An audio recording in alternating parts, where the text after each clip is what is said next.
ഭാരതത്തിന്റെ അഖണ്ഡതയെ വെല്ലുവിളിക്കാനും പ്രധാനമന്ത്രി നരേന്ദ്രമോദിയെ പോലെയുള്ള ലോക നേതാക്കളെ അപായപ്പെടുത്താനും അന്താരാഷ്ട്ര തലത്തിൽ നടക്കുന്ന വൻ ഗൂഢാലോചനകളുടെ സൂചനകൾ കഴിഞ്ഞ ദിവസം പുറത്തു വന്നിരുന്നു. അമേരിക്കൻ ചാരസംഘടനയായ CIA താവളങ്ങളെ പോലും നിശബ്ദമാക്കുന്ന രീതിയിലുള്ള പ്രത്യാക്രമണങ്ങളാണ് മോദി സർക്കാരിന് കീഴിൽ ഇന്ത്യൻ ഏജൻസികൾ നടത്തുന്നത്.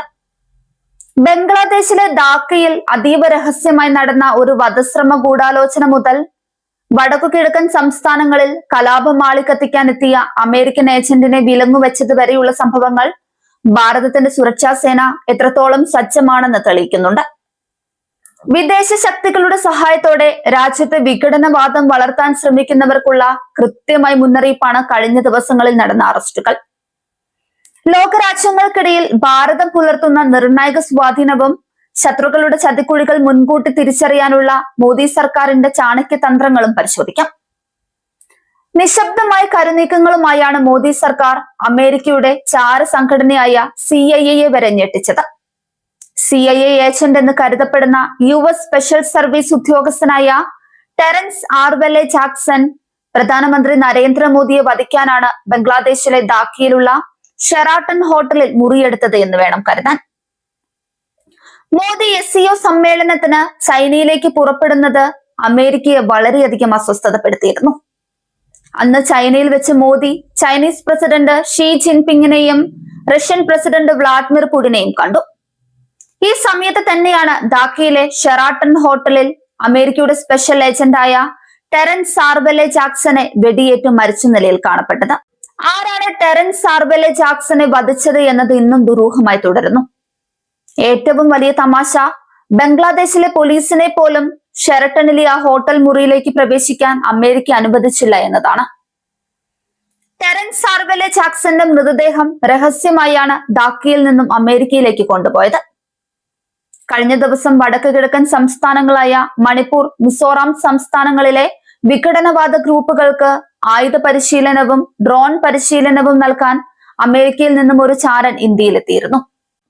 ഇന്ത്യയിലെ ഒരു വിമാനത്താവളത്തിൽ നിന്നാണ് മാത്യു വാൻഡക് എന്ന പേരുള്ള ഈ അമേരിക്കൻ രഹസ്യ ഏജന്റിനെയും അയാളുടെ അനുയായികളായി ഒപ്പമുണ്ടായിരുന്ന 6 ഉക്രൈൻ പട്ടാളക്കാരെയും പിടികൂടിയത്.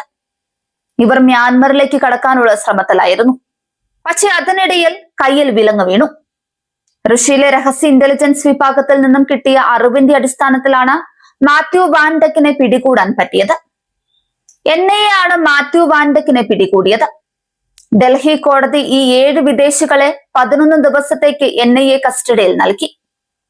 ഇയാൾ യൂറോപ്പിൽ നിന്നും ഇന്ത്യയിലേക്ക് ദുരൂഹ സാഹചര്യത്തിൽ ഡ്രോൺ എത്തിച്ചുവെന്നതും ഇന്ത്യയോട് ശത്രുതയുള്ള മിസോറാമിലെയും മണിപ്പൂരിലെയും വംശീയ കലാപം കുത്തിപ്പൊക്കുന്നവരുമായി കൂടിക്കാഴ്ച നടത്തിയെന്നതും റിപ്പോർട്ടുകൾ പറയുന്നുണ്ട്.